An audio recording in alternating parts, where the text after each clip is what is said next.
صحابہ کہتے ہیں ایک جنازے میں ہم نبی پاک علیہ السلام کے ساتھ گئے تو قبر تیار ہونے میں دیر تھی. حضور ایک سائیڈ پہ بیٹھ کے جنازہ پڑھ کے دیر تک حضور علیہ السلام نے گردن مبارک جھکائے رکھی.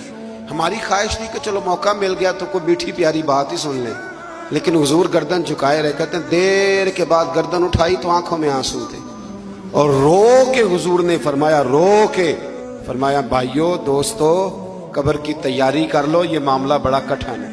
تو حضور تو رو کے کہتے ہیں قبر کی تیاری کر لو، اور یہاں لوگ کہتے ہیں جی آپ بچھوؤں کی بات سنا رہے ہیں فلانے. یہ طنز نہ کریں آپ کسی پہ بھی، آپ خیال کریں اور بچیں اس وقت سے کہ اللہ تبارک و تعالیٰ کے سامنے جب کھڑے ہونا ہے.